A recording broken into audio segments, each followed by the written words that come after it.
Hey Gators, we are going to learn about the integumentary system today, our fourth human body system. If you look at the picture there, our integumentary system, our skin has three layers.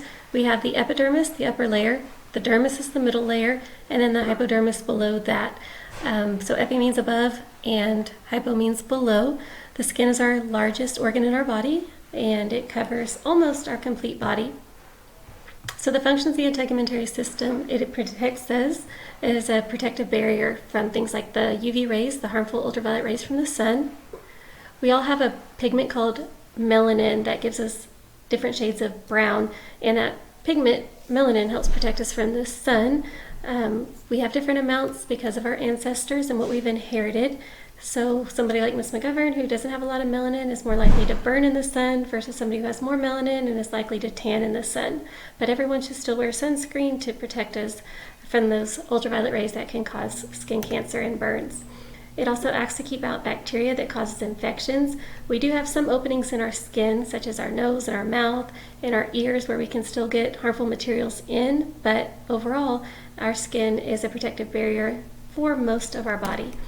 And when we have cuts or scratches, we wear Band-Aids to act as a second layer of skin until that cuts, so we can keep those bacteria and viruses out. We hear that a lot these days about washing our hands, using sanitizers, etc. because of the coronavirus. So we want to do those things to help keep those viruses and bacteria from getting inside of our body.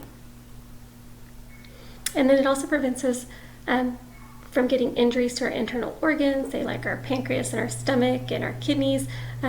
The layer of fat that is underneath our skin is a cushion so that when we fall, when we run into things, when we play sports, we don't injure those internal organs. Another function of the integumentary system is to help maintain a constant body temperature. We've talked about that fancy science word for maintaining balance called homeostasis. Our body works to constantly maintain 98.6 degrees Fahrenheit. If our body temperature starts dipping below, our body does things to bring it back up to 98.6 degrees.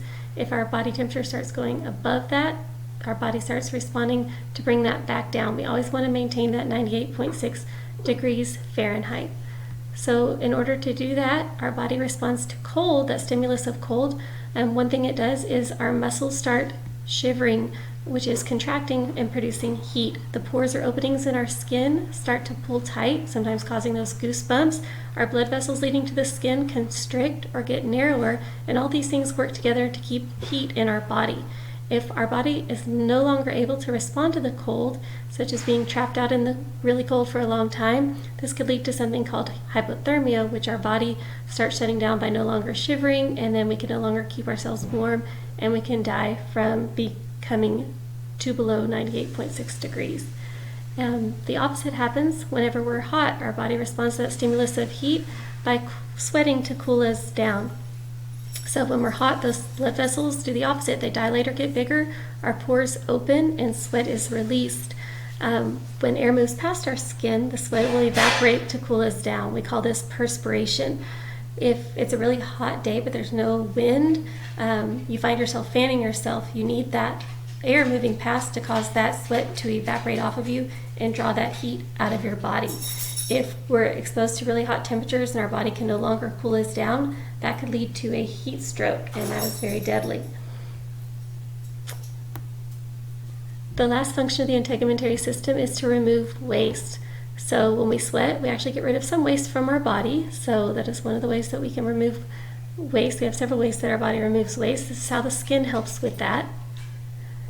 And way back when we talked about the cell membrane, we talked about it was a barrier that helped determine what can go in and out of our body. And we can compare the skin to that same function that the cell membrane serves for our cells.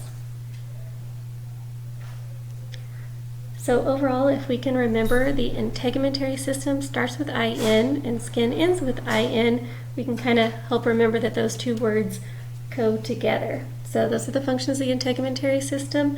Again, it's a protective barrier. It helps us maintain homeostasis by maintaining a constant body temperature, and it helps remove some waste when we sweat.